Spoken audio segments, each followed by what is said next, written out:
అసలు లేవనన్నా లేవలేదు. కానీ మా వోళ్ళు మాత్రం పూరీలు చేసే ప్రాసెస్ స్టార్ట్ జేషిర్రు. నేను మా పెద్దమమ్మీ గురించి చెప్పాలి. ఎన్ని పూరీలైనా, ఎన్ని కిలోల చపాతీ అయినా గూడా ఎంత ఫాస్ట్‌గా అంటే అలసిపోకుండా గూడా ఫట్టా, ఫట్టా, ఫట్టా చేస్తనే ఉంటది. ఇది మా పెద్దమమ్మీ స్పెషాలిటీ ఇక్కడ. మా మమ్మీ గాని, పిన్ని గాని, మా అమ్మమ్మ గాని ఈ పూరీలు, చపాతీలు విషయంలో అసలంటే అస్సలు ఇన్వాల్వ్ గారు. ఎందుకంటే తోపు ప్లేయరు మా పెద్దమమ్మీ ఉండంగా ఇగ వాళ్ళెందుకు ఇన్వాల్వ్ అయితరు? అసలు వాళ్ళ అవసరం ఏముంది అక్కడ చెప్పండి? పూరీలు చేయడానికి ఒక ప్రాసెస్ ఉంటది. నేను ఆల్రెడీ దాని గురించి ఒక వీడియో కూడా పెట్టినా.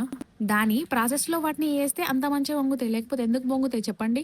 మా ఉన్న సైన్యానికి ఎన్ని పూరీలు చేసినా తక్కువే, ఎంత కూరొండినా గూడా తక్కువే. ఒకవేళ మీ ఫ్యామిలీలో ఏదైనా ఫంక్షన్ అయితే మీరు ఎలాంటి టైప్ ఆఫ్ ఫుడ్ తినడానికి ఇంట్రెస్ట్ చూపిస్తారు? ఇట్లా ఫింగర్స్ తోటి ఏదో కొరియన్ సింబల్ చూపిస్తారే కదా! లవ్ అని జెప్పేసి. ఆడ మా చెల్లోళ్ళు అందరూ అంటుంటే మా సిసిర గూడా ఇగ నేర్చుకొని అందరికి ఇట్లిట్లిట్లా చూపిస్తాంది. అక్కడ కనిపిస్తుంది చూసిర్రా? అది మా చెల్లె. దానికి గురువారం అన్నట్టు. నాన్ వెజ్ తినది. అందుకనే టమాటా కర్రీ చేసుకొని తింటుంది. అయితే నేను మా తమ్ముడిని తీసుకొని వాళ్ళ పొలం కాడికి పోయుండే. అక్కడ కొత్తిమీర బాగుందట. తీసుకురమ్మనంటే వెళ్తున్నామిగ.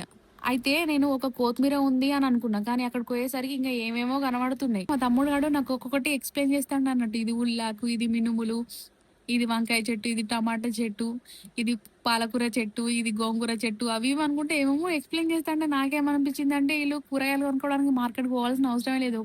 ఒకసారి పొలానికి పోయి ఏమేమి ఉన్నాయని చెప్పేసి తీసుకొనొచ్చి కూరని వండుకోవచ్చు. బాగా పైసలు సేవ్ చేత్తారు మా వోళ్ళు. సిసిర వాళ్ళ పిన్నికి థమ్స్ అప్ తాగిస్తాందన్నట్టు. సిసిరకి మేము థమ్స్ అప్ అని ఎప్పుడు చెప్పలేదు. దాని టేస్ట్ కూడా ఎక్కువ ఏం చూపించలేదు. ఆమె అజంప్షన్‌లో అదేంటిదంటే పెద్దవాళ్ళ దగ్గుమందు అన్నట్టు. అందుకే ఇక్కడ మెడ దగ్గర ఇట్లా ఇట్లా అంటుంది. ఇంతకీ మీ పిల్లలకి థమ్స్ అప్ తాగిస్తారా? లేకపోతే మా లెక్క చెప్తారా?